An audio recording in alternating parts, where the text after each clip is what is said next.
नागपूर महामार्गावर दाभड गावालगत वारंवार होत असलेल्या अपघातांमुळे अनेकांना आपला जीव गमवावा लागत आहे।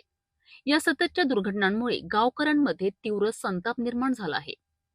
गावालगतचा हा महामार्ग अत्यंत वर्दळीचा असून नागरिकांना रस्ता ओलांडताना जीव मुठीत धरून जावे लागते।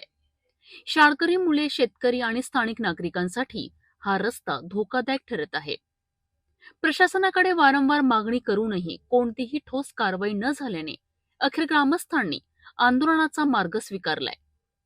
भुयारी मार्ग तात्काळ मंजूर करावा आणि कामाला सुरुवात करावी अशी ठाम मागणी यावेळी करण्यात आली आहे। गावकऱ्यांनी महामार्गावर ठिय्या देत रास्ता रोको आंदोलन सुरू केलेत। त्यामुळे दोन्ही बाजूंनी वाहनांच्या लांबच लांब रांगा लागल्या असून प्रवाशांना मोठा मनस्ताप सहन करावा लागतोय। या दरम्यान या घटनेची माहिती मिळताच पोलीस प्रशासन घटनास्थळी दाखल झालेत असून आंदोलकांशी चर्चा सुरू आहे।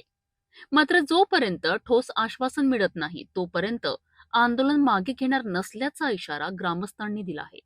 तर हिंगोली राष्ट्रीय महामार्गावर नांदेड पासून जवळ असले दाभड, बामणी, शेलगाव या तिन्ही गावाला कोणताही पर्यायी मार्ग न देता साधा सर्व्हिस रोड देऊन अत्यंत दुर्दैवी घटनेला या ठिकाणी आम्हाला त्या ठिकाणी परवानगी दिल्यासारखं शासनाने केलेलं आहे। या तिन्ही गावाला पर्यायी मार्ग दिला असता तर आमच्या जीवाला जीवित हानी झाली नसती। आणि या 15 दिवसामध्ये दाभड येथील 2 महिला या ठिकाणी या रस्त्यावर ये जा करते वेळेस दहन होण्याच्या साधनासाठी नेहमी शेताकडे येण्या जाण्यासाठी जावं लागते।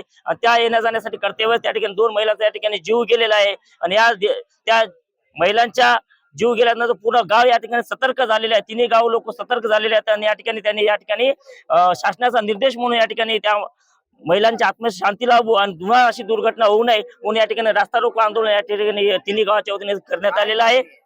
मागणी एकच आहे की या तिन्ही गावाला पर्यायी मार्ग म्हणून बामणी किंवा शेलगाव, दाभड या तिन्हीचा मध्यस्थान म्हणून या ठिकाणी भुयारी मार्ग त्या ठिकाणी आम्हाला देण्यात यावा आणि आमची ही मागणी लवकरात लवकर पूर्ण करावी। अन्यथा तिन्ही गावाच्या वतीने मोठं आंदोलन या ठिकाणी करण्यात येईल आणि सर्व तिन्ही गाव मिळून या ठिकाणी एकत्र येऊन आमचा जो संसार आहे या राष्ट्रीय महामार्गावर या ठिकाणी आम्ही नक्कीच मांडणार, जर लवकरात लवकर मांडणी नाही झाली तर।